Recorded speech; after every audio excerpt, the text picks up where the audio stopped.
Hey folks, welcome to a podcast about Catholic things. This is Eric, the ambassador of common sense, and I'm here with Dan, the ambassador of nonsense. Welcome, folks.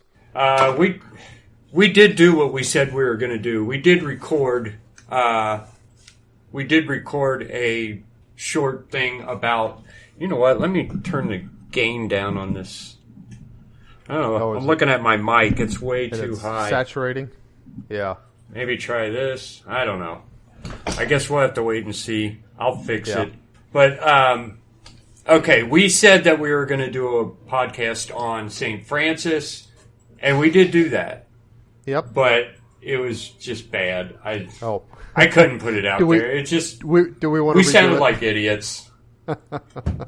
Okay. Maybe we want to redo that. I'm going to increase the gain on my mic slightly. Okay.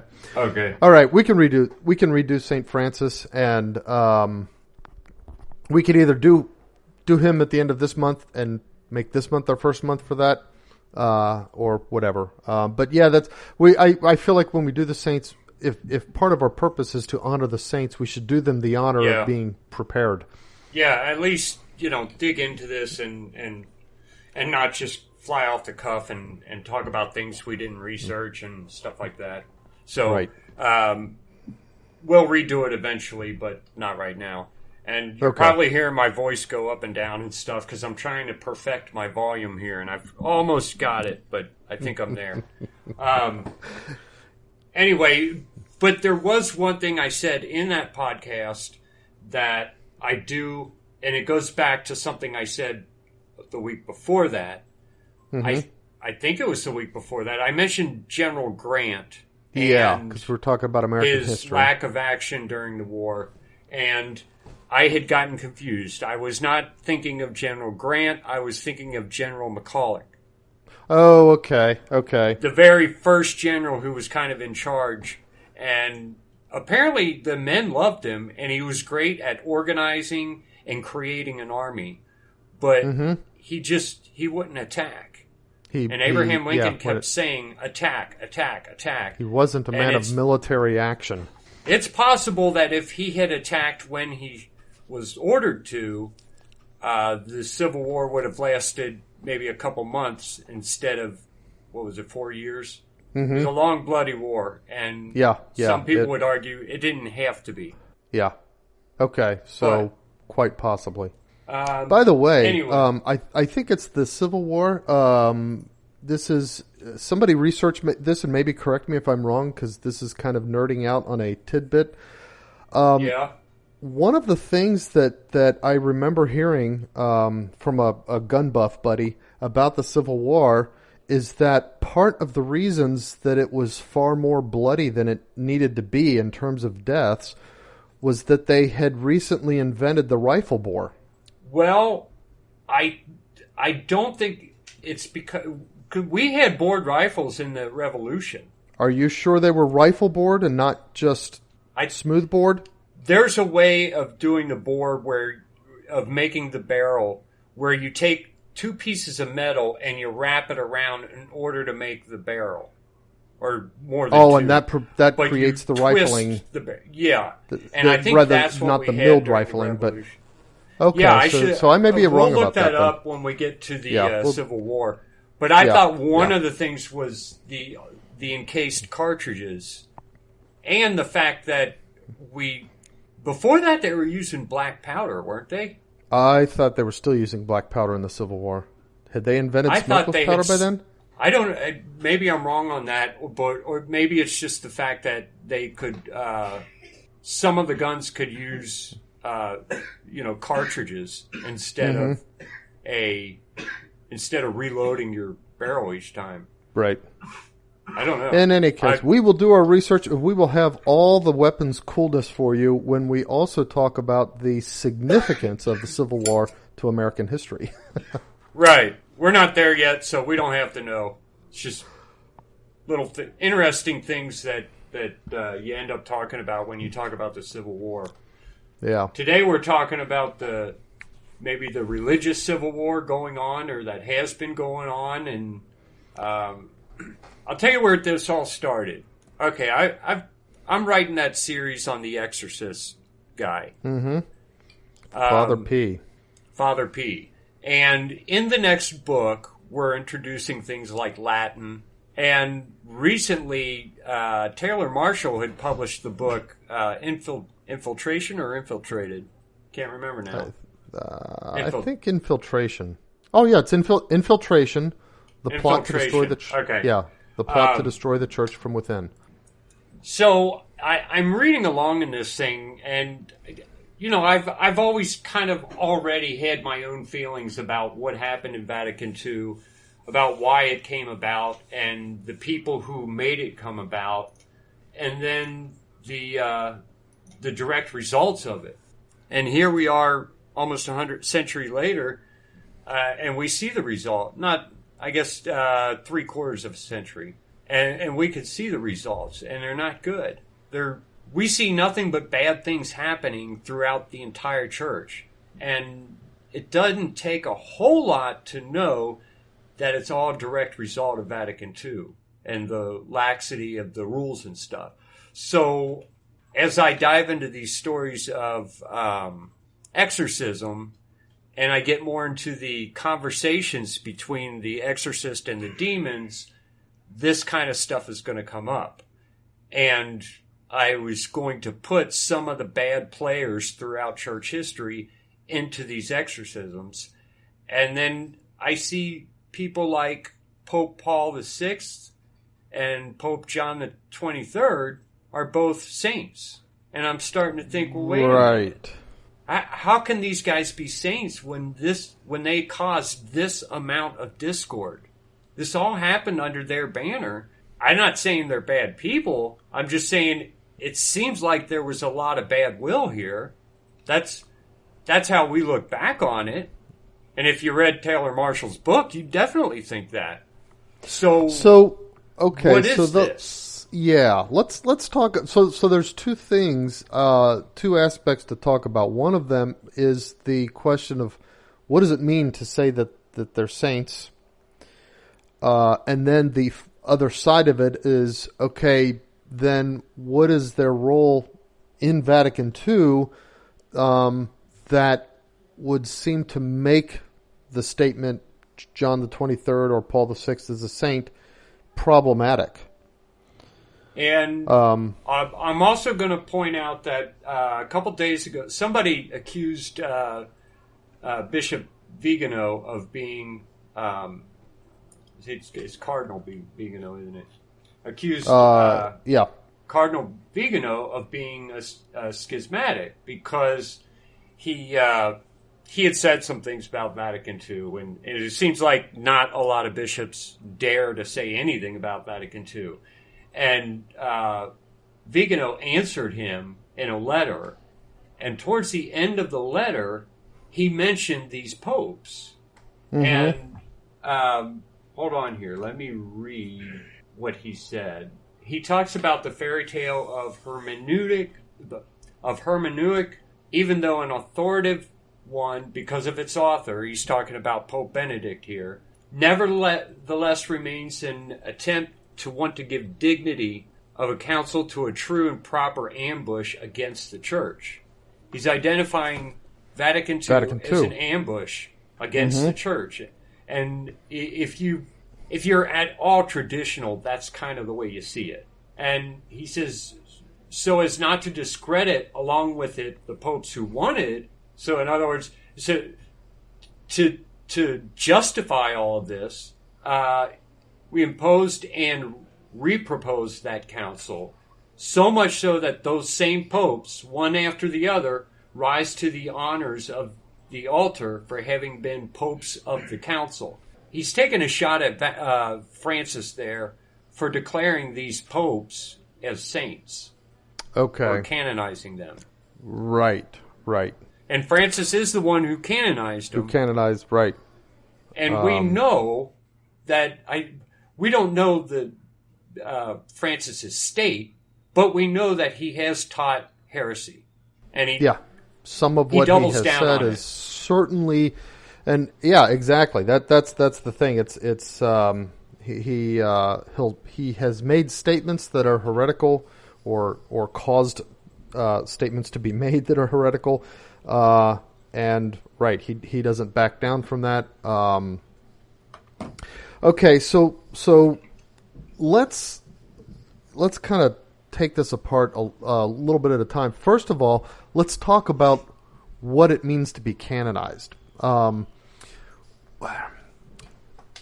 If you go back to like the early church, the people who were considered, so basically there was no process of formal canonization the way we understand it in the early church.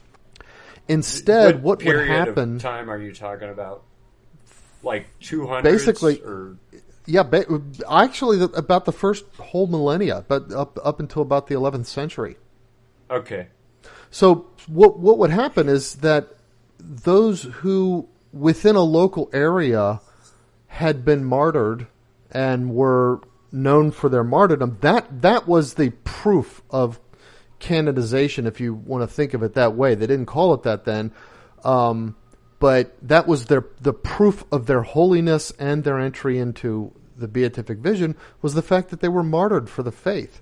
And so the local people, the local bishops who led the people and who had control over the Mass would enter their name into the Eucharistic prayer of the Mass.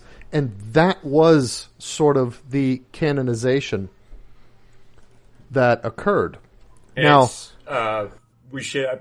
people probably know this, but for those who don't, it is a teaching of the Catholic Church that someone who is martyred, who dies for the faith, goes to heaven without purgatory. Right. So we consider immediately them in heaven. To heaven. They are saints. Yeah. So around the end of the 4th century, under Constantine with the Edict of Milan, sort of bringing the first official end of persecution of Christians, not quite establishing the Holy Roman Empire yet, but there's sort of kind of a knee in terms of Christian martyrdom around that time frame.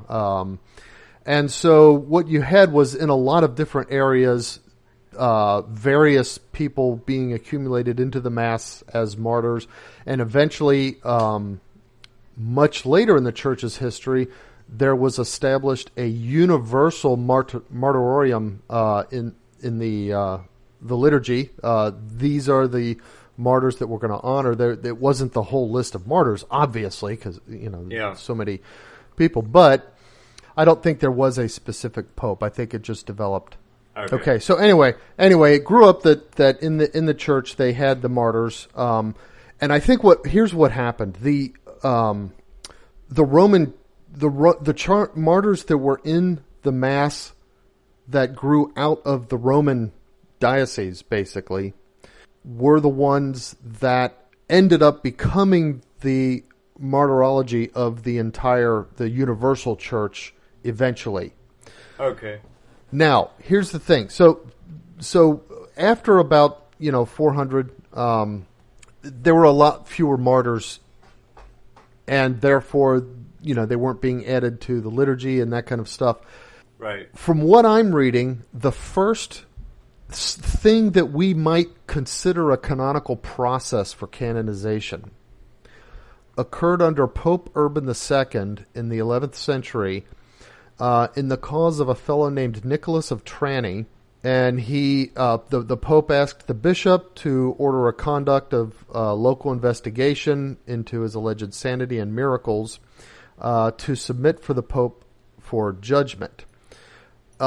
This cause actually dragged over several papacies, and I think ended up not actually being, not resulting in the canonization of Nicholas. I guess they must have, found some dirt on him or whatever.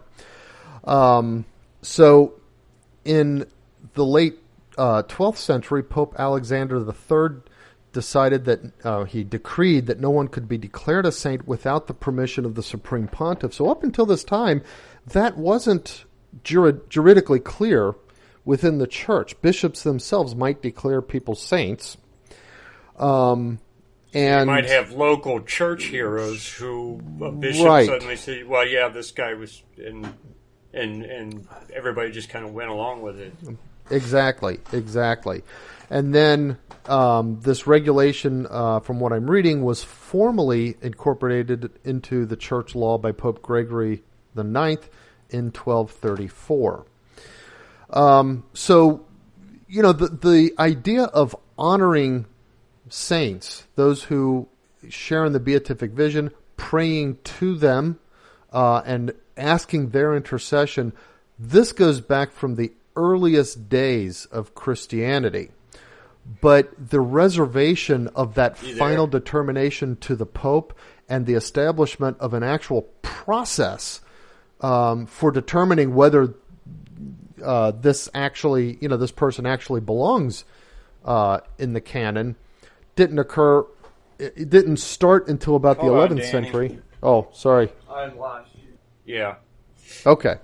All right. So I was explaining that basically, even though the church has an ancient tradition that goes all the way back to the beginning of Christianity of honoring the saints who died and went to heaven, which they recognized by their martyrdom, their dying for hatred of the faith, and praying to them and having basically a cult, a Latin cultus, which is, it basically means worshiping through them,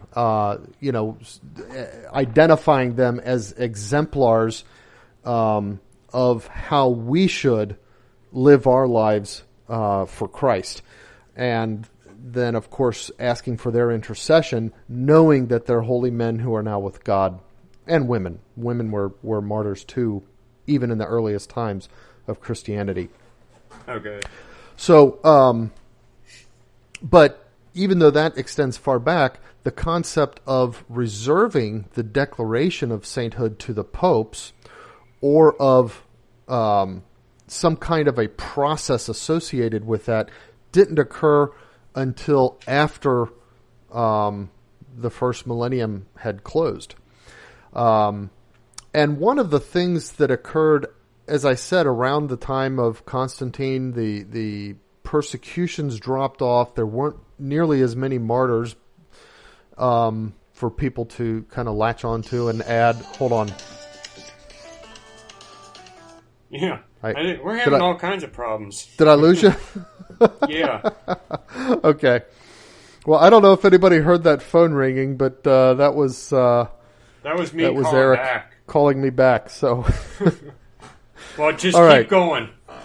Okay. So the other thing is that martyrdom had kind of dropped off after the Edict of Milan, and so people started looking for other ways to have some indication of one of their, beloved having gone into the, his heavenly reward, into the beatific vision.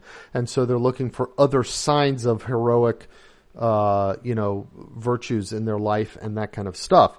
And I think it's under the need to recognize these softer proofs of beatitude, that the concept of, hey, we need to have a process in place, and we need to have kind of a reservation of judgment to the Holy See and that kind of stuff. I think that's why that came into play there. I guess, I mean, if you're not being put to death for the sake of the church, it's a little bit harder to say whether or not you are a saint. There's not a solid thing there, so there has to be some kind of investigation to see if this guy's for real, if he was all talk or what. So the popes reserve that to themselves. They establish these processes. At some point during the time after the 11th century, the process started becoming fairly rigid, and I use that term in a good way.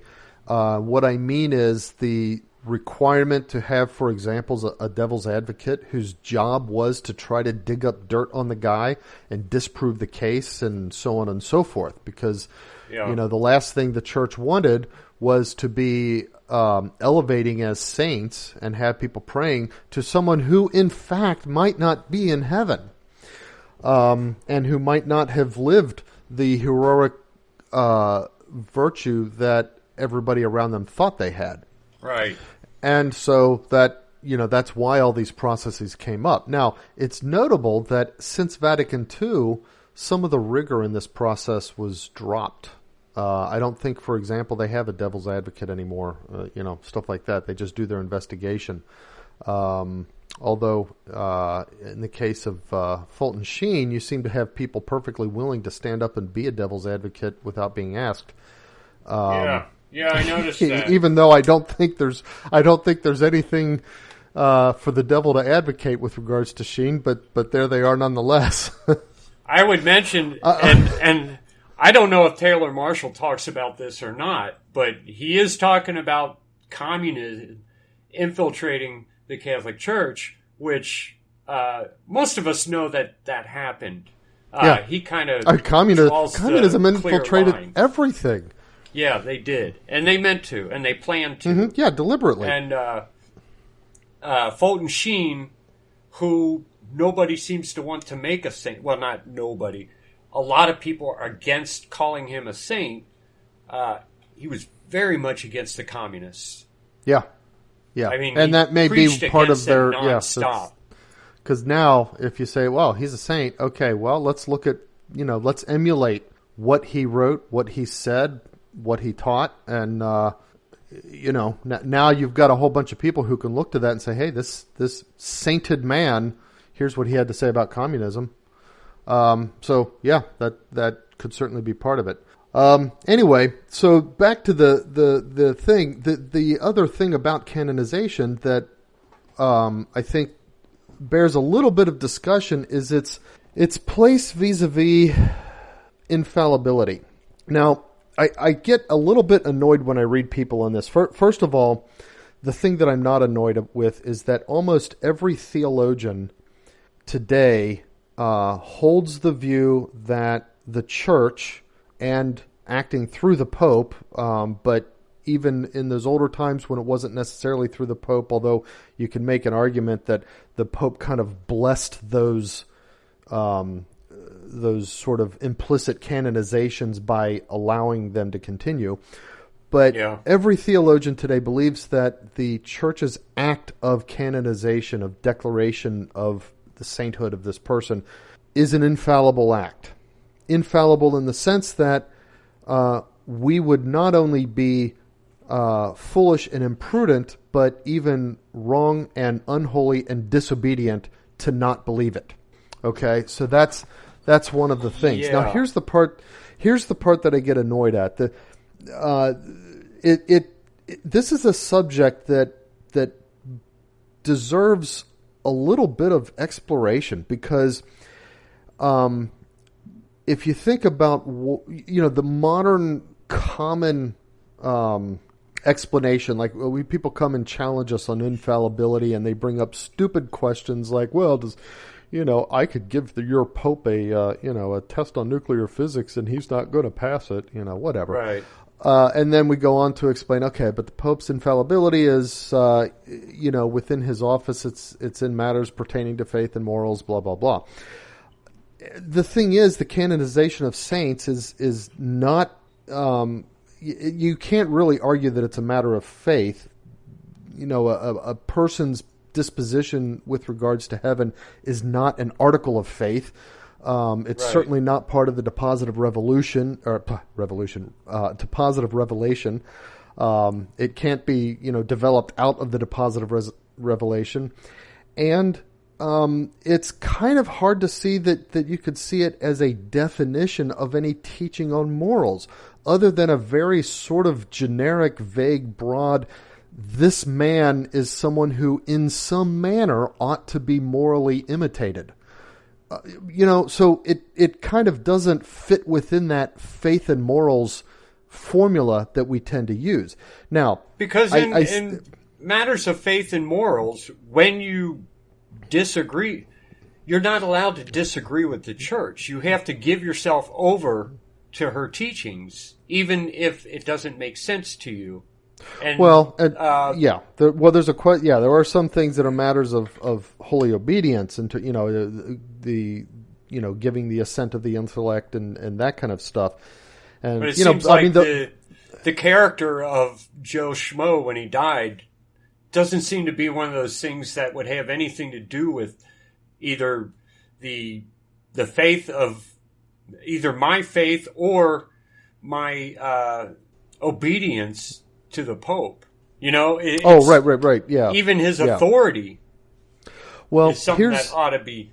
Here's one of the things that that annoys me. People will say the Pope is only infallible in matters of faith and morals. That has actually not ever been defined.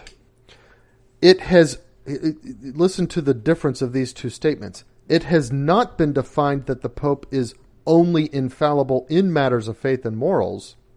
It has rather only been defined that the Pope is infallible in matters of faith and morals. In other words, it was a positive definition, not an exclusive or negative one.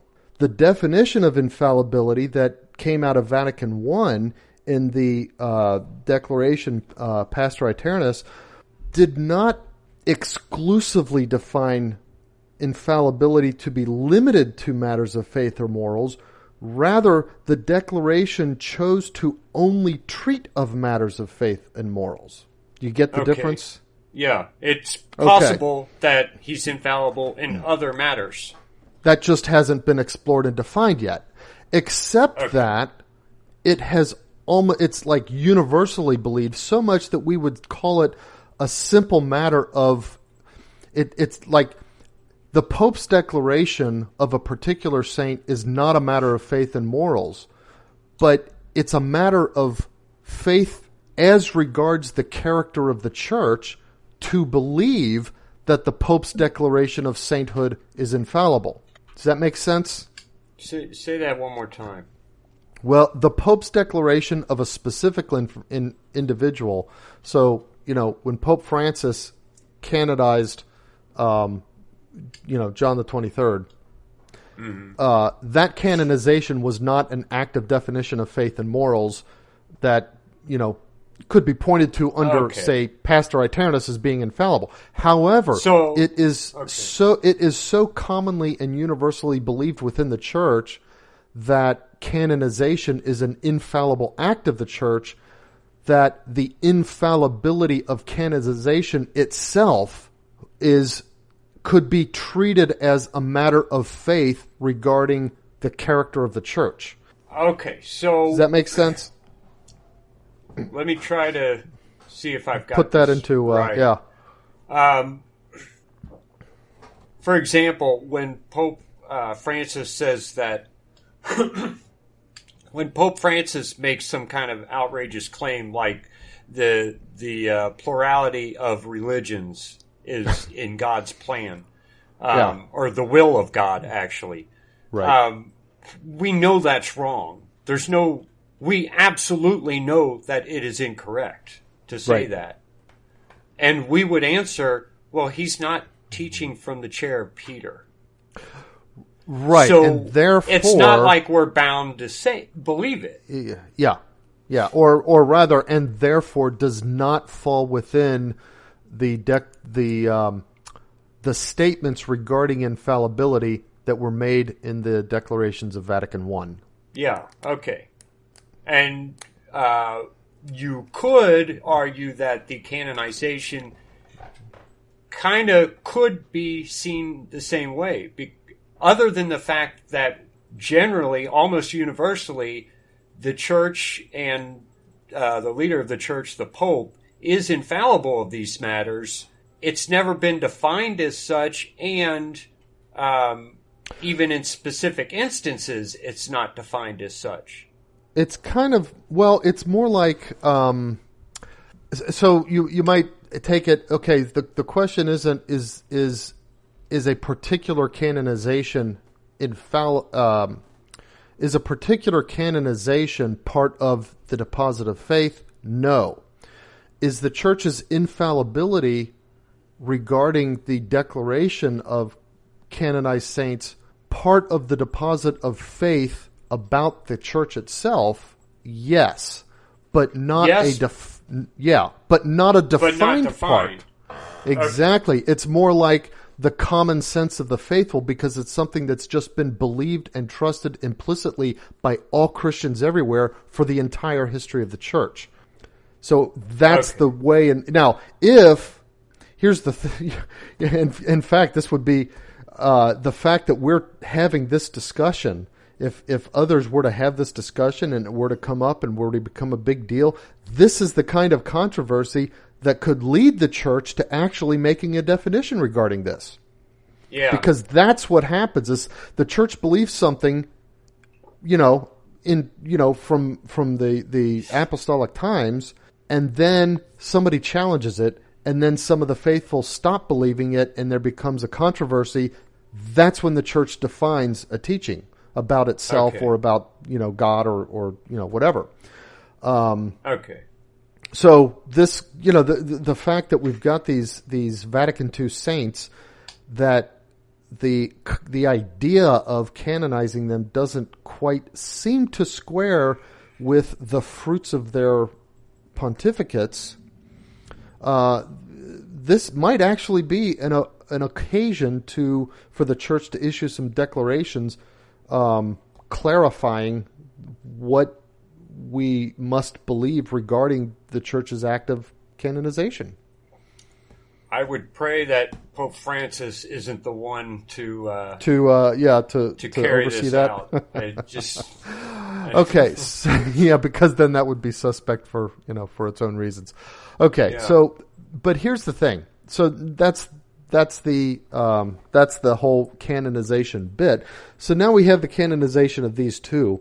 Oh, one more thing I should say. Generally, the way canonization has occurred in the past, which some of the modern changes to it sort of allow this to be different, but the way it has occurred in the past is that what is going on is that the Pope isn't selecting someone and then saying, hey, let's go ahead and canonize them and then give that canonization to people so that they can start praying for them. That's not what happens. What happens is people start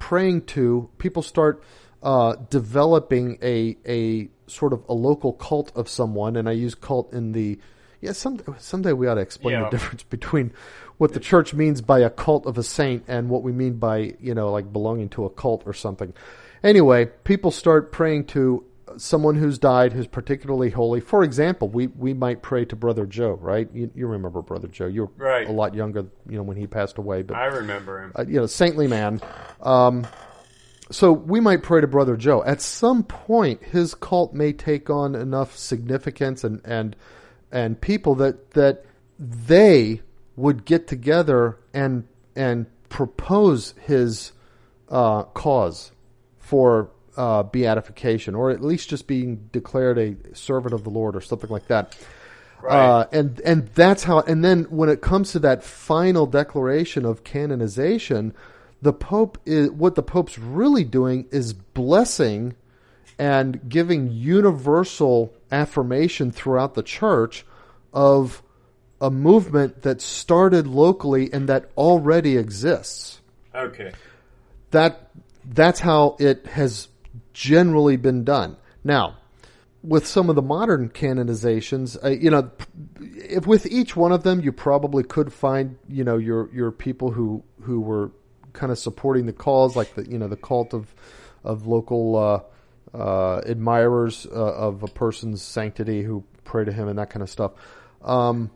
But it's the way that the process is run now allows, for example, for a pope to pick people for canonization in order to, say, advance a certain cause, because this is what this person's emphasis was, or something like that. Yeah.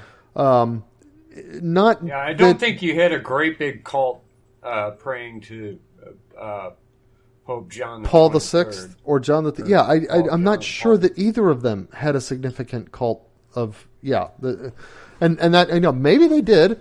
I could be wrong. I haven't looked into that, but certainly exactly, not. I had never heard of it. Francis's But life. I did hear there, like almost immediately after his death, there were people who started praying for, and I know that this is even yet another problematic canonization, but it's not problematic in the same way that John the 23rd and Paul the 6th is. But say like John Paul II, almost immediately people decided, hey, I'm going to pray to him, and he developed his cult had formed right before after his he death. was even dead. Yeah. I mean, he was. I don't know. That's another discussion, like you said. Yeah, we'll have that some other time. But anyway, that's I just only bring that up as a contrast. Mm-hmm. I have never heard of a cult of John the 23rd, right. or been in a crowd where people talked about him the way they talk about John Paul II. Anyway, that kind of gives you the picture of canonization, how it developed, how it has generally been treated throughout the second millennium, and how that's different from how it's been treated over, say, the last 40 years, 30 years, whatever. So now we have these two. Now, the thing about canonization is, first of all, it never has anything to do with the success of the person in their personal endeavors, either regarding administration or material success. And when I say material success, I don't mean like accumulating money. I mean like accomplishing things. Like, for example, a priest might have wanted to start a movement to help the poor in a certain area of the world, and he just kept at it, and maybe it never came to fruition. That lack of success would not play into the question of canonization, nor would his success if he had succeeded. Canonization is purely supposed to be and intended to be an evaluation of the person's personal holiness, and in that regard, the phrase they use is a heroic practice of the virtues.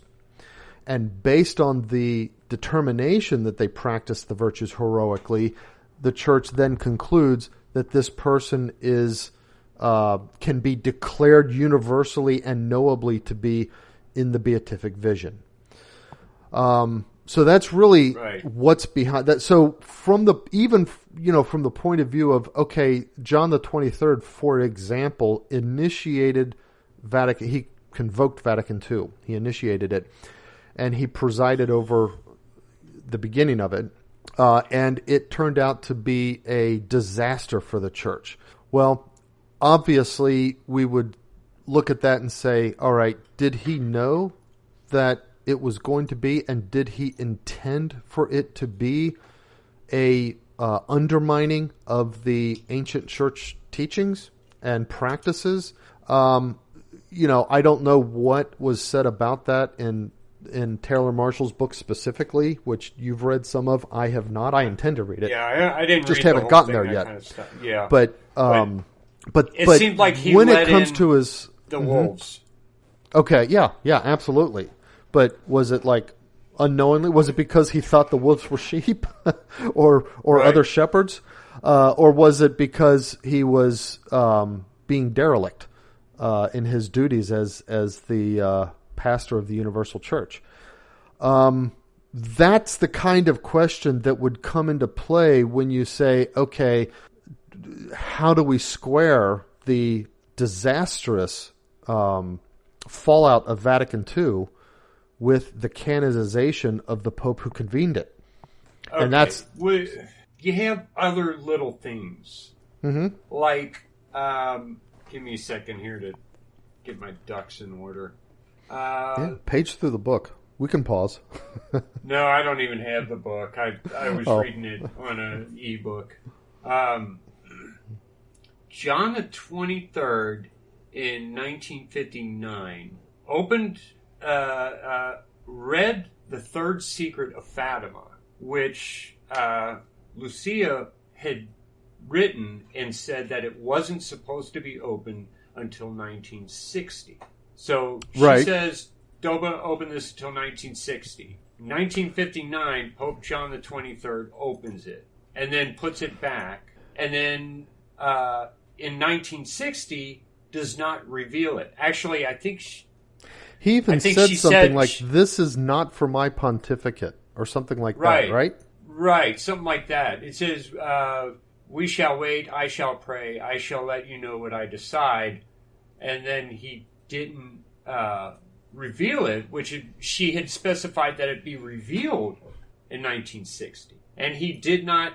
First, he was, I say disobedient. It's not like anyone had to obey Sister Lucia. She had no authority, but she said this is what the mother wanted. Open this and talk about it in 1960. He opened it before that and then didn't reveal it in 1960. Right. In fact, no one revealed it until Pope John Paul II. And then we've got this weird... little things like that. It feels the fact that it feels it doesn't incomplete, fit. and there's rumors of a second part and stuff like that. Right, there's that too. But yeah, it's like, okay, he's if he was so saintly, why didn't he trust Our Lady? Right, that's kind of what comes to my even mind. through the words. I mean, it's not a question of authority. It's not a question of obedience. But why didn't he trust Our Lady? Yeah.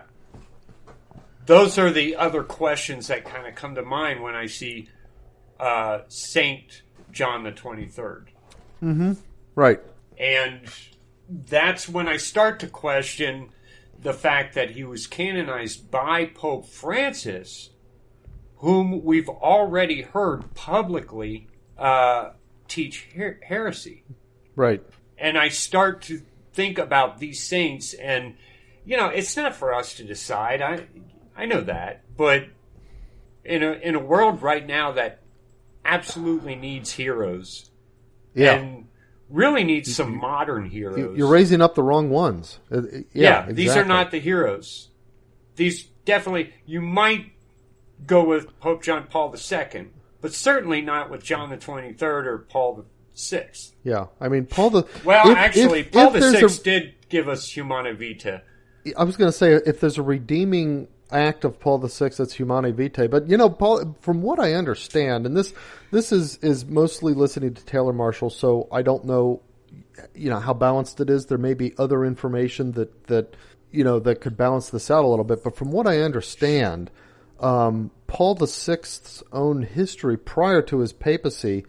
In terms of his writings and his leanings and so forth, there was good reason to expect that he was actually going to end up coming out with something very different from Humanae Vitae. That it was a shock to those who wanted the church to embrace contraception. Yeah. That he came out with Humanae Vitae because they thought he was their man. Yeah, they thought this is it. The same way people are waiting for Pope Francis to do it right now. Yeah, I mean it's it's kind of like the and the only reason I bring that up is because again, it's like, okay, Humanae Vitae was a great thing, but was that his doing or was that the Holy Spirit? You know what I mean? Right. Was it the Holy Spirit because he, willingly gave into the movements of the Holy Spirit, or was it the Holy Spirit taking charge in order to avoid the church falling into error that would have if he had let this Pope up to his own thoughts and movements and inclinations? These questions are real. These are the kinds of things that ought to have been deliberated prior to approving him, certainly for canonization. But the Pope that approved him, I think we know that he would be more friendly to the kinds of stuff that Paul VI might have written, might have said, might have thought, that led others to think he was going to embrace contraception, than he is to maybe Humanae Vitae itself. I don't want to judge his mind and heart and say this is it, but when you look at some of the things that the Pope says and some of where his priorities seem to lie, you don't think that he would have given a whole lot of consideration or yeah. I'm trying to think of the word. He wouldn't have balanced his consideration of canonization with, okay, but wait a minute, this guy was deviating in some of his earlier writings from the church's teaching. Did he really have a heroic spirit of obedience? Where was the heroic virtue? And, what are the virtues that he practiced heroically? I think that should be a question that somebody should be able to answer explicitly. I mean, even, one of the other saints that Francis canonized, this Oscar Romero down in... you mentioned him. I don't know who that is. He's one of the, Latin American Catholic priests. When I see the stuff he says, I get a little bit queasy. It's like, oh, man, this is liberation theology. But... he was targeted, and he knew he was targeted by the regimes down there, and he practiced, at the very least, the heroic virtue of courage, continuing to be a Catholic priest and to speak boldly in spite of that, to the point where he was killed, whether it was out of hatred for the church. In order to be martyred, it's like you can't only have to have been killed because you're a priest or as a priest or, because it has to be out of hatred for the church. There's a sort of a subtlety there. Okay. In fact, that's when we do Joan of Arc in one of our months, we'll talk about that she was not considered a martyr because her death was not out of hatred for the church. So I don't know where Oscar Romero falls in regards to that question, but there's certainly things you can look at and say, wow, that's a virtue, a holy virtue that he practiced heroically, regardless of how easily his theology might sit with you. Okay? And so that's the kind of thing where, all right, you ought to at the very least, be able to answer that question when somebody's being canonized. Where is the heroic virtue? I don't know where it is in what was the shining light here that we could all look at and say, yes, we should all be like that? Yeah. We should emulate his X. We should emulate her Y. We should emulate this guy's Z, and so forth. Well, here, I'm sure I'm not the only person who starts questioning these things. And I think there's a couple things that we could say about right now and these circumstances and the fact that this Pope is the one who canonized them. Mm-hmm. We've never had two popes, two legitimate popes wearing white at the same time. Oh, that's true. There have been false popes, and there have been competing claimants for the papacy. That's right. Yeah, but that's not what this is. This is something very bit different. Yeah, it's a pope abdicated, and the cardinals met and per the recognized process elected another pope. We as lay people, and as not ecclesiastical. Ecclesiologists, maybe? I was going to say ecclesiastical theologians or whatever, but I think ecclesiologists would be the better term. We don't have the training or the calling or the competency to try to pronounce on what this might be mean. Is this a real situation that, or has this set up kind of a false papacy of some sort, right? But it's one of those things that could be, but it's not our place right now. It's going to be the future generations, the church, actually, right? Not guys like me and you, but the church will have to say something about this in the future. We don't know what that's going to be because Yeah. and we don't really know what direct. We do know that the Pope, the acting Pope right now, has brought idols into the Vatican. He's brought idols into the Vatican. He's made statements of material heresy, and he has caused significant confusion and division within both the hierarchy and among the faithful. Yeah. And what else can you say? That's the thing. It's like, okay, as a matter of juridical action, yeah, we still have to obey him as the Pope, even if it might turn out later down the road that somebody figures out that he's not really the Pope. We still have to act as though he is at this point.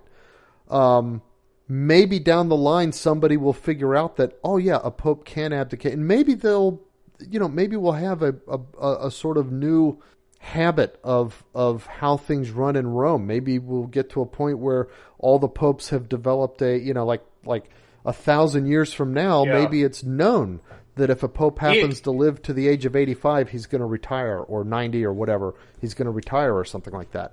And but it's one of those things that no matter how sure you are about what the condition is, you're not sure, first of all. Mm-hmm. And second of all, you know what I compare it to is when you've got, say, a girl named Jennifer who gets married, and from the outside everything looks fine. But then later you find out that she was pregnant, and maybe John, the father, said, if you don't marry me, I will make sure the child grows up a bastard.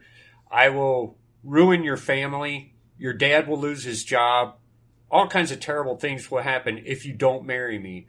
And Jennifer marries him with the intention, the second I'm able to get free of this, I will.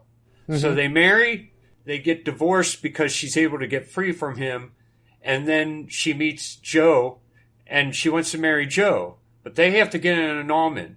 Now, anyone who knows her knows that she's not really married to this guy.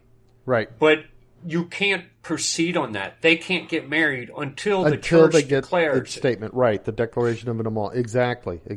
That's a good way to look at it. You've got to accept you've got to go along with the accepted appearance of things until the proper things have taken place to declare that appearance null. And that could be, guys, that could be 100 years from now. Oh yeah. We have no reason to expect it's going to happen in our lifetime. You made the point a couple episodes ago that God gives us His Word through history. Oh right, and right. this God could writes be one of those times. Yeah, it's just we can't do anything about it. We still have to treat him as our Pope, and we still have to pray for him. Well, we would pray for him no matter what, but he's still the Pope. We'd pray for him. We'd pray for his good intentions. I've had to modify my morning prayer. My morning prayer always included the intentions of the Pope. Now I have to say the good intentions of the Pope. Yeah. Anyway, but yeah, that's exactly right. And the thing is, to the extent that his actions cause anguish for us, all right, we don't know how that's going to end up reflecting on his soul when his judgment day comes, but we do know that even that anguish is an opportunity to offer something up in union with the cross. We should not imagine that our anguish at the... I wish I could think of words. I think I must have had a stroke one day because I can no longer think of words. We should not imagine that our anguish at the kinds of shenanigans that are going on with the current pontificate are somehow less or even comparable to, for example, the anguish that Christ suffered in the Garden of Eden, or the Garden of Gethsemane. Yeah. Especially, Christ, his own crucifixion coming, and think of this, he was aware, because he's God, of all the people throughout history who would be indifferent to his suffering on the cross. Yeah. And even future to imagine, popes. so for us to think, oh my, this is so bad to be in these times. Well, okay, yes it is, but it's still nothing compared to Jesus in the garden. Yeah. So just a little bit of perspective there. Here in America goes, it's nothing compared to what's going on in China and the sellout that occurred there. No kidding. And expanding. I mean, Hong Kong. I mean, there were people who, which I think it's shameful that we even allowed Hong Kong. We should have come to Hong Kong's defense much earlier in history, and not let it become an official province or whatever you want to call it of China. But yeah, I mean, they were used to living a certain way and having certain freedoms, and then suddenly China comes and says, okay, now we're going to put these officials in office, and you're no longer able to do this, that, and the other. Yeah, it's a bad situation, which actually part of that's coming up in the news. Yeah. So, canonization of John the 23rd, Paul the 6th. I would like to, I guess one of the things is that we owe it to the dignity of the office of the church to declare canonizations, to at least do some reading and try to find out what is the heroic virtue that these two led that might justify their canonizations. Yeah. I think that's incumbent on us. So I'm going to take that on, and in some future podcast, we'll bring this back around, and I'll try to make the case for their canonizations. Okay, and I'll play devil's advocate. All right. Which will be very easy. We'll have our own little trial. By the way, oh gosh, that reminds me of a movie. Okay, I'm going to completely sideline us here. Before you're not allowed to talk about movies anymore. Why not? I watched Canadian Bacon. Did you? I did not laugh once. You didn't think that was funny? I didn't even smile hardly. It was so... I don't even know how to describe it. You know what? You didn't think it was funny when the cop made it... How long ago did you see this? Huh? How long ago did you see it? I've watched it twice. I watched it in college, and then I watched it later, I don't know. I was living after you knew who Moore was? Shelbyville at the time with my family. It was... You didn't think it was funny when the cop made the guy paint the insults in 2 languages on the truck? I mean, it's just stuff like that. I stole that from Life of Brian. Okay, I don't think they might have... Michael Moore, by the way, he's the one who directed it, might have stolen it from Michael Bryan. It was still funny.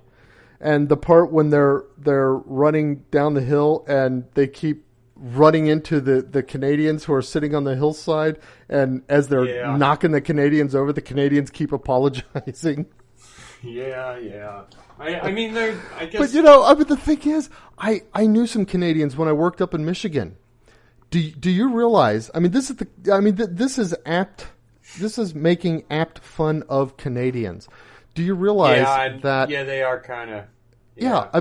If a guy comes up and engages you in a fight, punches you, or punches your wife, and you hit him back to defend yourself or your wife, you are still guilty of a crime in Canada. I didn't know that. Anyway. All right, so you didn't find it funny. Well, you know what? That's because I watched I didn't care for it. Strange Brew. The first time I tried to watch it, it's like, man, I cannot get into this. After we had that podcast, I went and watched it. I had like 2 beers before I started it. I actually thought it was funny that time. Yeah, it's weird. I went through a If phase I watch it again, I'll probably think it's stupid. But then I watched it again, and I just couldn't stop laughing. I guess it depends on how serious you take things at that time in your life. That could be. All right. Anyway, so... That's about all we got to say about it, I think. I'll bring up my movie next time. The jury's not out. All right. Oh, yeah, you wanted to... Okay, what movie were you going to talk about? No, I can't even think of the name of the movie is the problem. So I'll have to research it and I'll bring it up next time. Okay. It's one of those chilling movies. All right. Like a horror movie? Not quite, but ish, you know? Okay. So news. You know what movie I was watching before we started this? Me and Sam were watching For a Few Dollars More. He had never seen it. That's the one with Lee really? Van Cleef. Yeah. And that's the one. Wait, A Few Dollars More. That one, that's got This is not The Two Sides of Town. This is the one with what? the two bounty hunters. That one's got a pretty intense rape scene in it. You know what? We have not gotten there, but Because that's when she kills herself, the sister. Yeah, it is. We've just started watching. I'll tell you what, they make you really hate that guy from the very beginning. Yeah. When he kills the girl and there's the little boy. Yeah. He's just out and out rotten. I don't know. That was pre-Pulp Fiction, but they did a good job of making... It was before it was cool to kill people, you know? Yeah, that's right. All right. It is a good movie. So are we going to do news? It's going to be intense for kids. Yeah, let's do some current events. Okay. So we were talking about Hong Kong. They've arrested 300 people on the 1st of July march after the passing of the new national security law. The new law punishes crimes considered as subversion, terrorism, and collusion with foreign forces with up to life in prison. It also allows the extradition of those people to the mainland. Oh, wow. So they're tried in the mainland instead of in Hong Kong.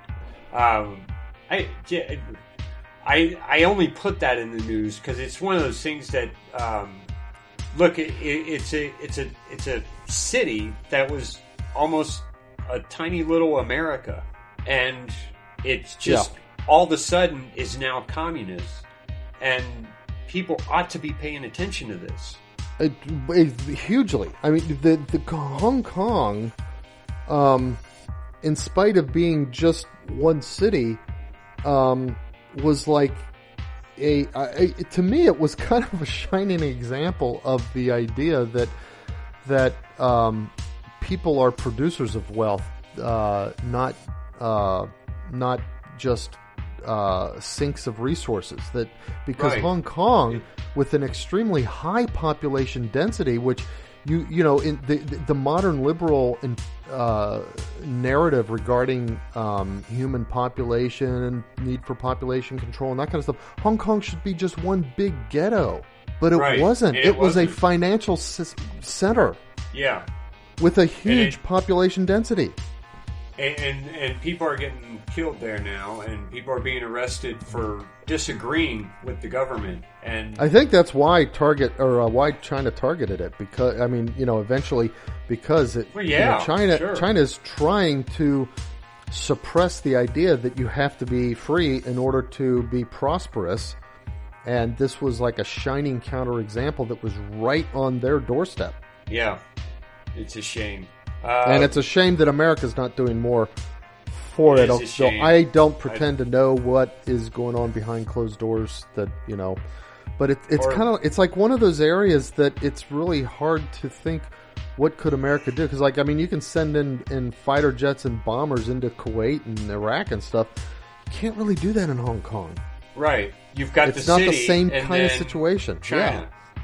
So you couldn't fit enough troops to defend it against China into the city itself. It's weird. It's so just a real tragedy that Hong Kong is falling to this. German lawmakers have agreed to end nuclear power by 2022. Agreed to whom? Or just decided? With each other, I guess. Okay. And they agreed to end the use of coal by 2038. Wait. So I guess that means by 2038 they will be powerless. They're going to be. They're going to all be on solar power. They're going to be importing power. They're going to be importing power from the rest of the world. Is what's going to happen. Sweden's going to be selling them power. Who's who else is close to Germany? It's silly. They're going to be buying power from the French and the Italians. From Russia's, who they're going to be buying it from. Well, that's true. That's true. They They're just right bought on that oil from Russia's border, right? Mm-hmm. I don't know. The whole thing is silly. It is silly. It's just it's lip service. Let's see, there's Poland. Poland's who they're going to be buying power from. Yeah, because Poland will probably start. Well, Poland hopefully won't sink into all this crap that's going on with the other European nations. Yeah. So, Trump announced that he's going to be building the National Garden of American Heroes. I know, that's awesome. Statues, figures, stuff like that. It's like, okay, you idiots taking down statues. You know what? We're not just going to put up with it and wring our hands and say, oh my. We're going to double down and actually build more monuments. Yeah. Okay. For the first time, scientists at 500-meter aperture spherical telescope. Okay. Do you know that telescope? 500 meter? That's half a kilometer. Okay, half a mile telescope. I guess they've got a huge set Not a half of I mean, it's more like it's to create one telescope.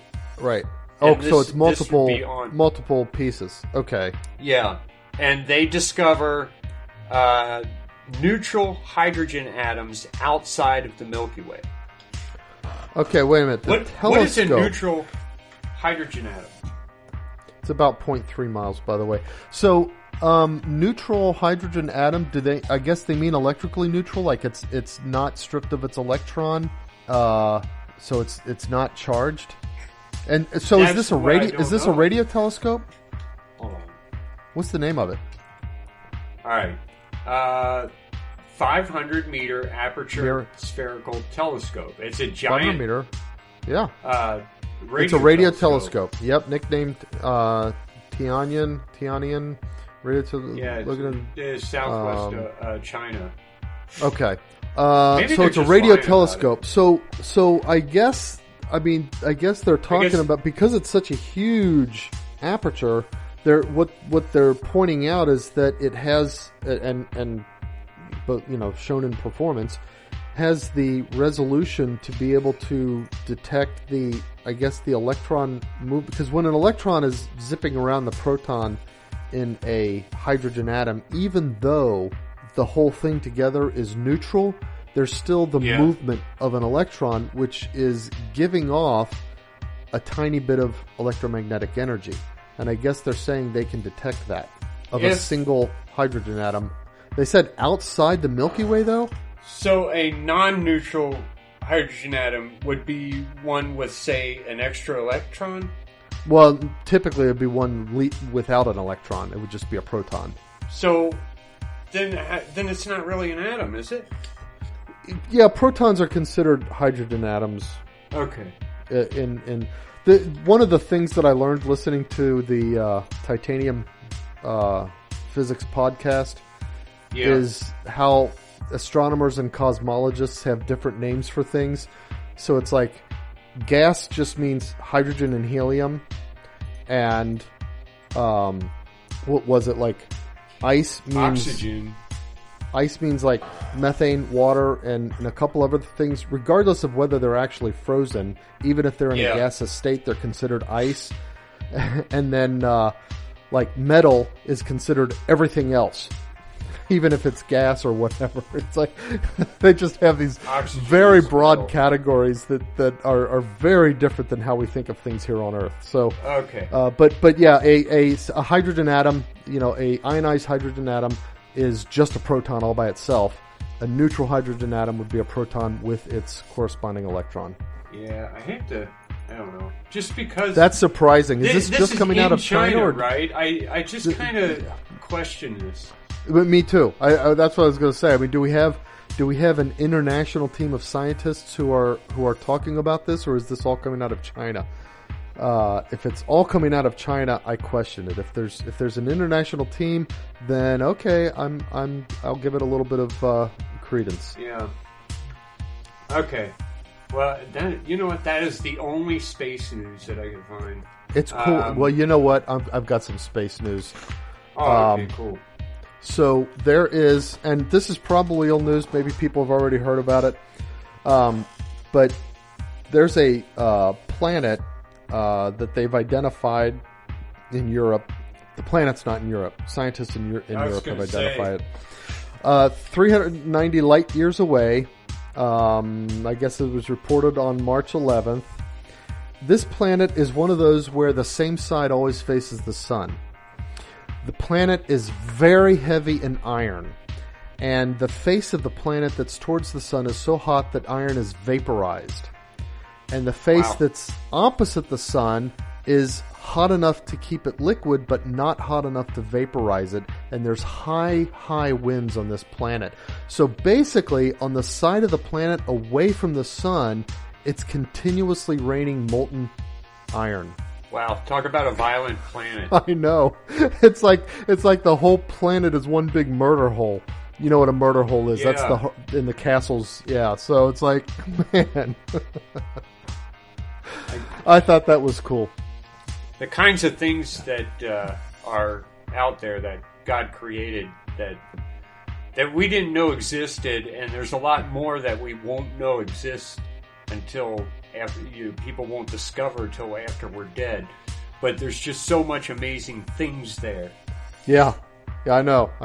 Well, that's one of the things that makes me wonder. I've read a couple of people who suggest that, because you have statements that, all things shall pass away, but my words shall not pass away. And then you have things like a new heaven and a new earth and that kind of stuff. But you have people who have proposed that the new earth is, when the time comes, it's going to be a renewing of the current existing cosmos, that the whole cosmos is going to be absorbed into a glorified reality rather than simply ending and going away. And that's what the new earth is. Which would mean then that we all, because we'll have angelic powers then to go anywhere in the universe that we like. Yeah. And we'll be able to discover all this stuff. It could be like, I don't know if we'll have angelic powers. We will have some powers that are similar to angelic powers, but I think immediate locomotion will be like one of the, stuff like that. You think that? You think so? I think so, yeah. Okay, I hope so. Even in our glorified body, I mean, the angels are only spirits, which is why they can do immediate locomotion, but I think in our glorified bodies, we'll have that even bodily. Well, when I think about the fact that we're talking about eternity, then I think, okay, so what's the big deal if it took us a year to get to another planet? Well, there's that too. We just keep if we have a way of moving. I'll spend 10,000 years getting there, but so what? Yeah, I'll meet you there in 30 years from now. Let's meet on that one planet by Beetlejuice, and we'll have a party there. That's right. All right. All right. So Michigan reports no new deaths from COVID-19. Connecticut reports 0 deaths from COVID-19 for the first time in months. Like new daily, like I guess the this daily week, this day, reports okay. of deaths. Right. And, the daily death rate has been going way down all over the place. And they just keep talking about the number of infections going up, which it is. But no, it's not the number of infections, the number of infection cases. It's a case once you get detected and entered into the system as a detected infection. And the number of infections has probably been high all along. Yeah, that's what I've always thought. That's what we you do more testing, you have more podcast. cases. Yeah, we've been saying that the whole time. But the deaths just keep going lower and lower, and it's driving Democrats crazy trying to hide that. Yeah. And so they just keep shouting that we need to wear masks. Ohio passed a law. We have to wear masks outside. I saw that. How stupid. But Cincinnati police announced, look, don't call us for masks. We're not arresting anyone or giving do not call us if somebody's not wearing a mask. I gotta call the say, health department. This is a good way for the police. I mean, we've had some criticism for police departments generally, and even for the Cincinnati police in the past. Yeah. Other police departments are doing the same thing. What they're doing is standing up and they're saying, we're not going to just be tools of a governor who wants to issue executive orders that are outside of the law. Yeah. Which this I say, this is a good way to get the back the blue people on your side, is to show that you're not just tools too. Yeah. Let's see. So there were during the 4th of July weekend, there were shootouts and violent things going on everywhere, all across the U.S. Oh gosh, I know. It was terrible. It was. Nothing happened here, but did you hear L.A. had announced it's going to be illegal doing any fireworks, and they said that if you do fireworks, we're going to send the police and you're going to get arrested. And did you see the videos?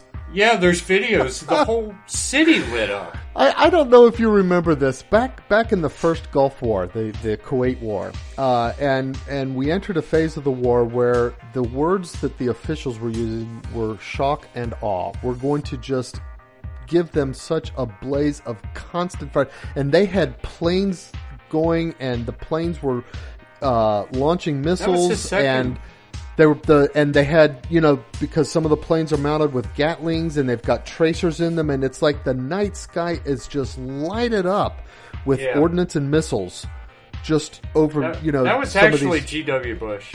That was the second war. No, that was the first... second Iraqi war. That was not Desert Storm. No, that was the first war that because I was in college when they were doing it. I'm positive on this. Unless there's two of them, because I know for a fact I think DW George copied Bush said shock and awe.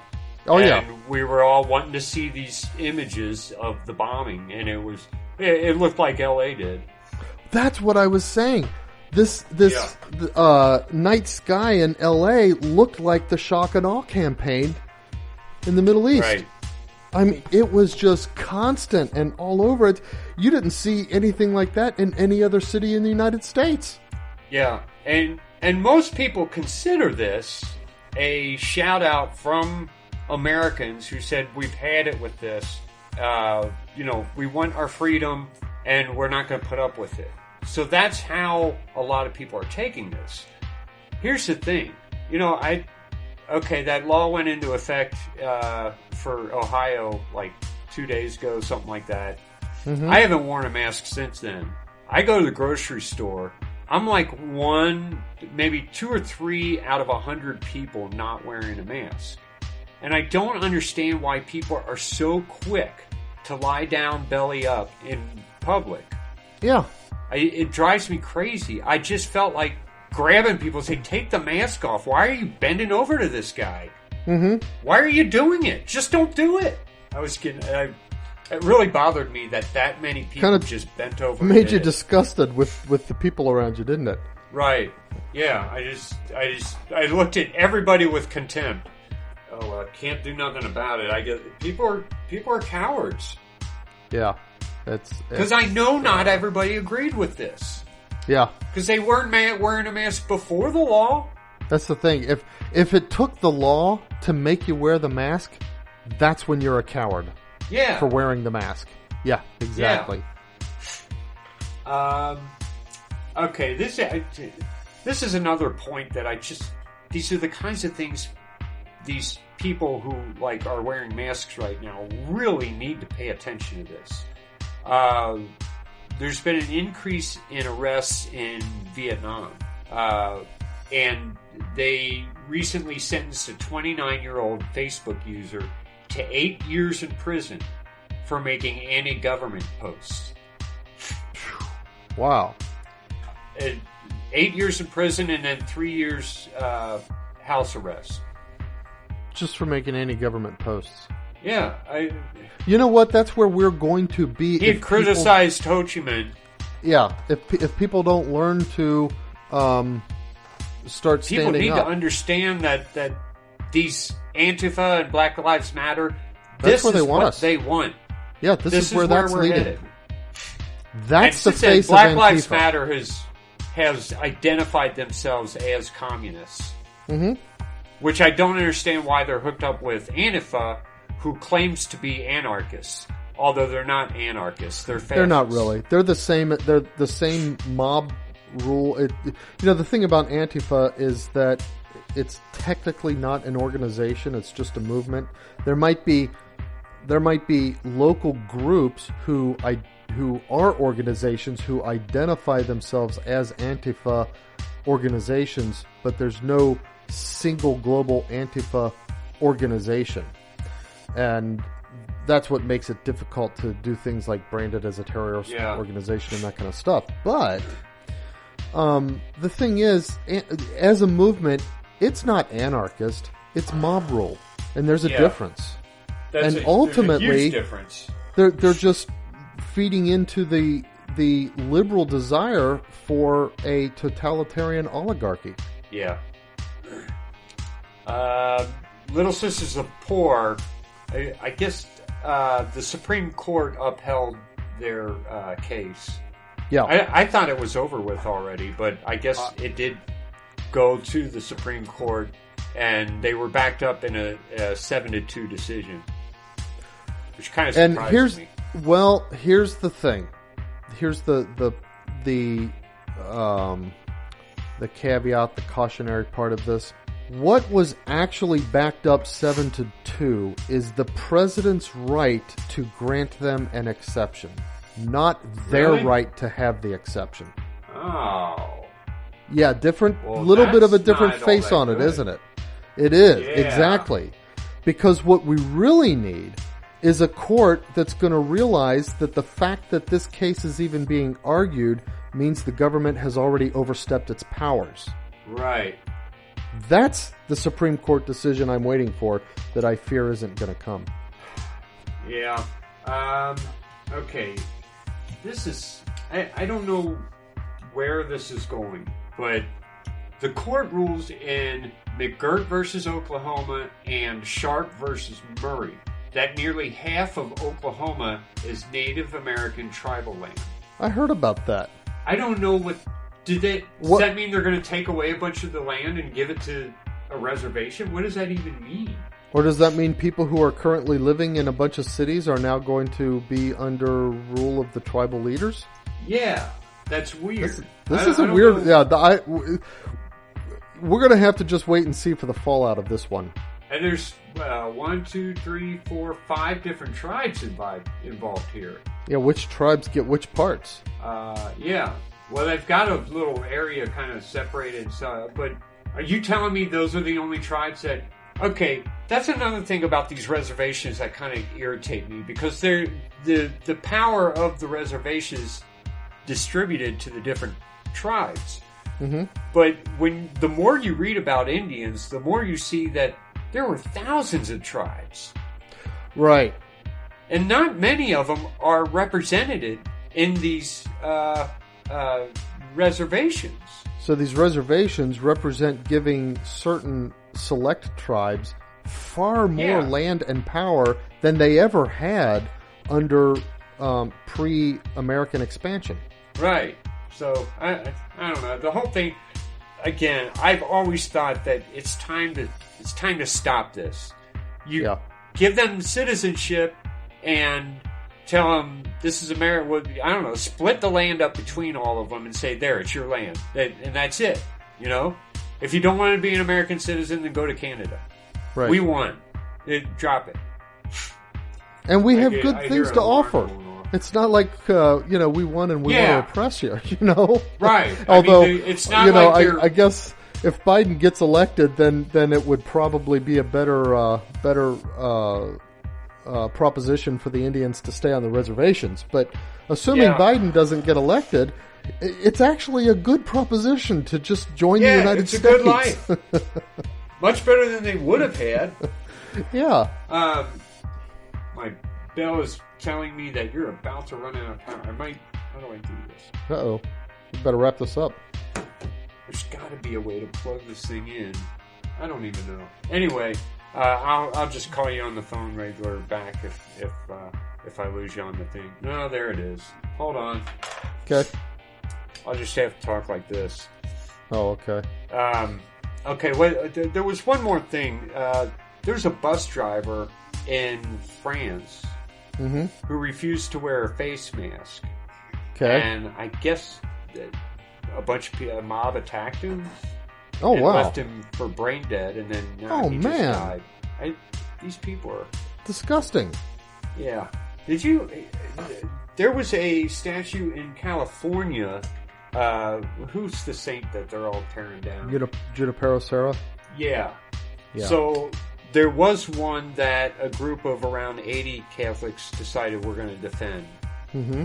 And about 350 maybe protesters started running at him.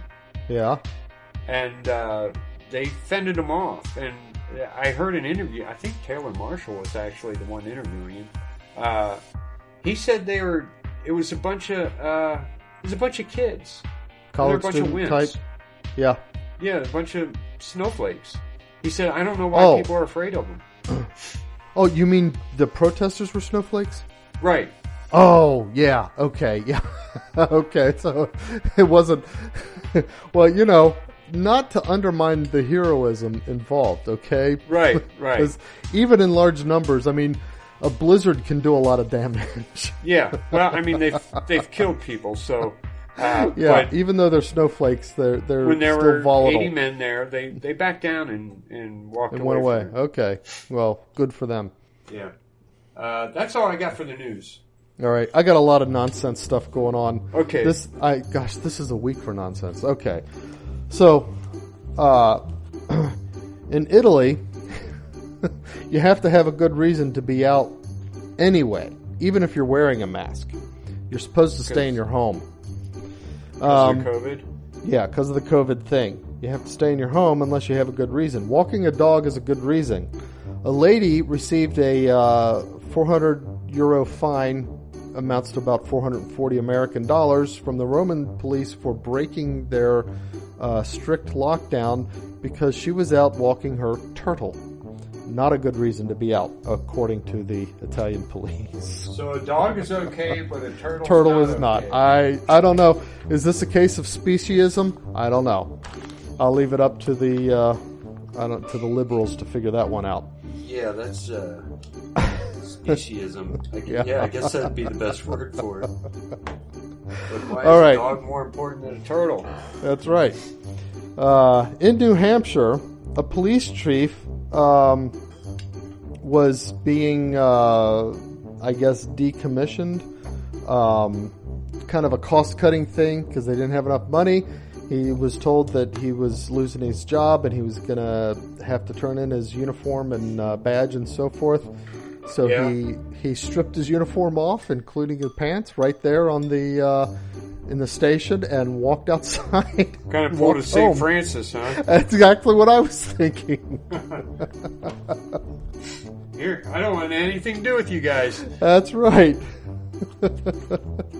I don't understand how the cops are surviving right now. I mean, what are they saying to each other? Yeah, exactly. As they're getting dressed in the squad room, getting ready to head out. I mean, man, these people don't even want us here. We're just trying to. There are a lot of cops who are jerks, but there are a lot of them who are just like, we're just trying to keep law and order. We're just trying to keep people from killing each other, and they don't want us. That's gotta be hard. Mm-hmm. All right. In Texas, San Antonio, the Texas Division of Emergency Management, local chief Nimkidd, Nimkidd, says it's time for people to wear their masks while they're in their homes. Huh. We still need people to wear the mask in public. No, this is a guy who's in charge of the Texas Division of Emergency Management. We still need people to wear the mask in public. Yeah, I guess they can take them off in public and just wear them. We need to do that when we're in our homes also. It's as if there's this like frenzied race among officials, both bureaucratic and elected, Yeah. to compete to see who can be the biggest moron. That's the only way I have to describe it. Seems like it. Yeah, doesn't it? Some of these things, like I never thought I would see these kinds of things happening, and I would never see people hear go along with it and accept it as if it's normal. Yeah, and yet you have people bowing right down to it. You talk about the emperor's new clothes. Mm-hmm. You know, what's it going to? I guess Trump. Well, not even Trump right now. You know, Trump's not acting as the little kid. Trump's not even saying these people are naked. Yeah. Nobody's doing it. Exactly. I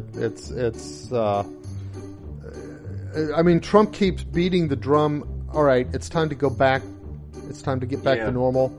But yeah, he has called him out and said, you know, okay, see, you guys are lying.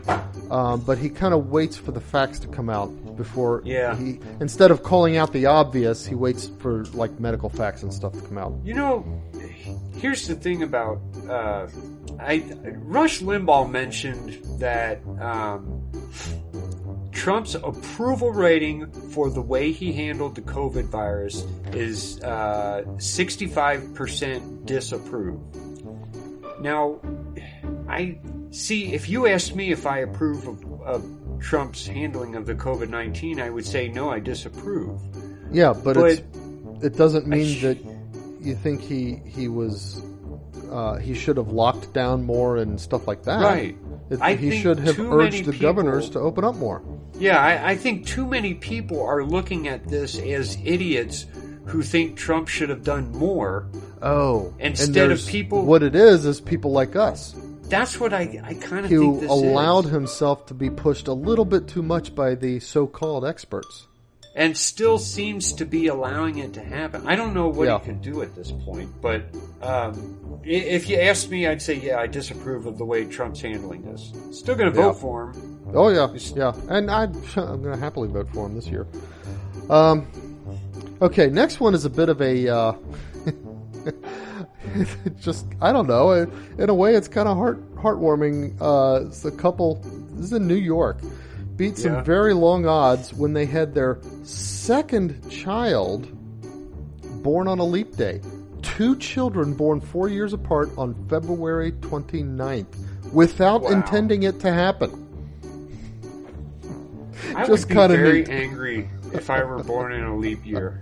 Well, what they said they're going to do is the one kid is going to have his birthday on the 28th. The other's going to have his on March 1st, so that they both get their separate birthdays. And every time leap year comes around, they're going to make a really big hoopla out of it. Yeah, the giant party. So, yeah. They're like, you know, kind of a bit of Gilbert and Sullivan there, though, right? Birthday or their 16th birthday party when they're 4 years old. Yeah, that's like a Gilbert and Sullivan thing. Yeah. Huh. All right. Mad Mike Hughes, 64, a explorer and daredevil, self-styled explorer and daredevil, he tragically died when his homemade rocket crashed in the Mojave Desert. He was on a mission to prove that the Earth was flat. What? I don't know how. Is this like an Evel Knievel type guy? Or? I don't know. It says he gained fame when he jumped a Lincoln Town Car stretch limousine 103 feet, certified by Guinness World Records as the longest limousine ramp jump. Later tried to prove the Earth is flat by building rockets in a quest to launch himself past the boundary between the Earth's atmosphere and outer space. I don't know what he thought he would. How was he going to survive? So he was going to get in. Are you talking like one of those backpack jets? I don't have any pictures to tell me that. It just says it was a homemade that's the way it says. Rocket. I mean, and it killed him.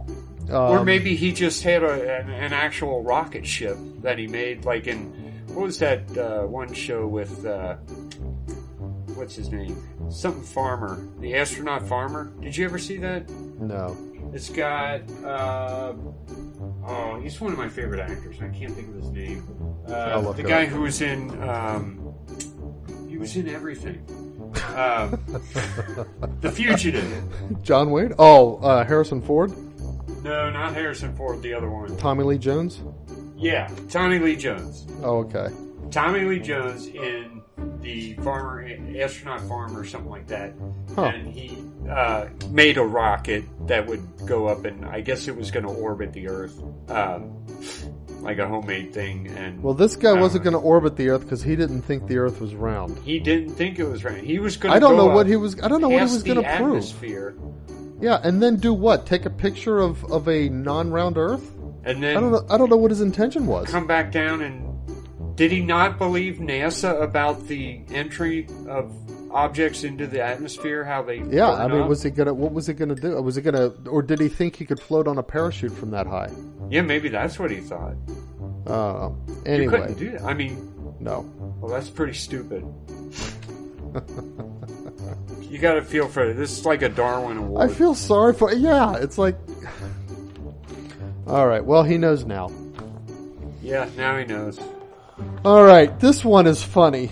So, a woman, 61-year-old Pennsylvania woman, refused a liver transplant after doctors detected alcohol in her urine. She swore that she had not been drinking, but went ahead and went through the alcohol addiction treatment program and so on and so forth. Tests revealed no booze in her blood, but her urine continued to show alcohol, and eventually it showed signs. They tested it further, saw a lot of sugar and yeast. It turns out she was actually producing alcohol in her bladder. Wow. I know, right? That sounds like one of those House episodes. It does, doesn't it? You know? Yeah. It's like the 1 in a million improbable patient. Right. Huh. That's pretty weird. Yeah. Well, along similar lines, residents in an apartment building in India were shocked when a mix of beer, brandy, and rum started gushing out of their kitchen taps. Now, me personally, I'd have been, hey guys, let's not tell anybody about this. Just start filling bottles. Right. Officials had confiscated like 6,000 liters of alcohol and buried them nearby, and all the bottles broke and it leaked into the groundwater. They confiscate. I guess this is like a dry zone. I guess this is India, you said? In India, yeah. Okay, they're Muslims. Maybe like no one's allowed to drink well, there. No, they're not Muslims. They're Hindus. Oh, okay. Well, then why did they confiscate all that? I don't know. I think Hindus have some restrictions too, or maybe it was like one of those, like a, like in America, if you're trying to smuggle 6,000 liters of something across state lines, you'd be arrested and it would be confiscated. But instead of holding it as evidence or doing what any responsible cop would do, which is take it back to the station to properly dispose of, they buried it. Drink it. Well, they tells you what kind of plumbing they have there. Yep. Okay. You cannot make this stuff up. In Vancouver, police are investigating and looking for the identity of someone who left tire tracks on a crosswalk on a street that was painted with the pride stripes of colors. Wait a minute. On the crosswalk. So that's on the street where you're supposed to drive. Someone left tire tracks. And the police are looking for them to apprehend them. Wasn't anyone allowed to drive on it? No, it was on the street. It was a drive, crosswalk. Why would you have a crosswalk where tracks. somebody's not allowed to drive? Here's the statement. Yeah. Wouldn't you call it something else, like not a street or a crosswalk? Yeah. Here's the statement of Constable Kevin Goodmurphy. Like I said, you cannot make this stuff up. This is very upsetting, Constable Kevin Goodmurphy said in a statement. For whatever reason, this person has chosen to leave a gesture of hate on a crosswalk that stands for the exact opposite. These people are gaywads. I know. It's just... It's like, I don't know what's happening in this world. it's, You would shake your head if it was just like an area or a country, but the whole world's going crazy. I know. It's like, it's funny. My wife and I watched an episode of Monk the other night, and it was I think it was the first, like, the pilot episode with the candidate and his wife is doing, reading to some kids in a school, and the kids are, like, one kid's coughing and another one's picking her nose and stuff like that. And then later, it's like, he's with, Monk goes crazy and runs out. And later, he's with his doctor, Dr. Kroger, and they get to an elevator, and Kroger's talking about, I think, maybe I could recommend you for reinstatement. The elevator opens, and there's a woman in there, and she coughs. And he just kind of stops. And she's like, "You going down?" He says, "No, I wasn't." Now, here's the thing. We laugh at that as a silly incapacitation. What people don't get, maybe they do get it and they don't care, but the whole world is like that today. They're getting like that. Every little thing bothers them to the point where they just can't function. Yeah. So anyway, but and honestly, if somebody painted a pride crosswalk in my town, I'd spit on it every time I walked on it. I think I'd go down there and I don't know, maybe paint do a number 2 on it. Yeah. Well, I wouldn't do that. That would be that would show poorly on me, I feel. But I would spit on it at the very least. And get my dog to do a number 2 on it. Yeah. Just carry all the number 2. But if you drive on it, even though it's a crosswalk, the Vancouver police want to talk to you. And of course, Tire Tracks is apparently now, that's hate speech. A gesture of hate. Yeah. It's I all had over no the streets. idea. All those years growing up, hearing those cars squealing out and leaving rubber on the road, I never realized those were gestures of hate. Yeah. We thought they were just having fun.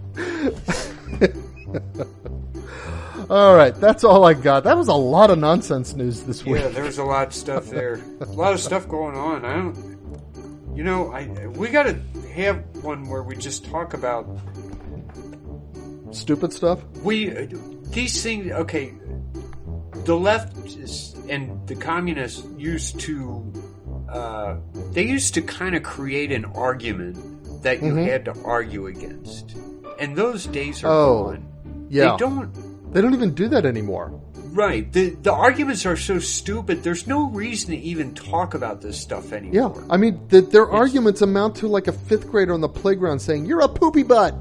Yeah, it's like that.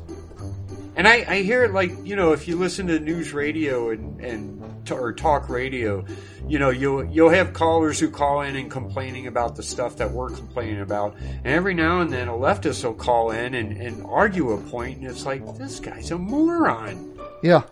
And he shows himself to be a moron, but other morons don't recognize it. For some reason. I don't... It's like they've given over to this weird hive mind kind of phenomenon or something. I don't know. Oh, well. Well, we're 2 hours in almost, so... yeah, and my wife is already upset with me for being that long. Yeah. Actually, though, I came down like a half hour before we even started recording, thinking that you were close to being ready. And... So what time was that? I don't know. I was cooking dinner when we started texting each other. Oh, okay. Yeah, so at 8:04, I said, "I assume you're making coffee," and we didn't even start until 9 o'clock. So I was so basically I've been down here for 3 hours, and my wife thinks we did a 3-hour show. So I'm gonna have to go up and. She doesn't have to know. Yeah, she does. It's a 3-hour show. She's not going to listen. Yeah, all right, we'll see. Folks, think about what we said. And circle the beads. Yep, circle the beads as often as you can. And we'll talk to you next week. Bye, folks.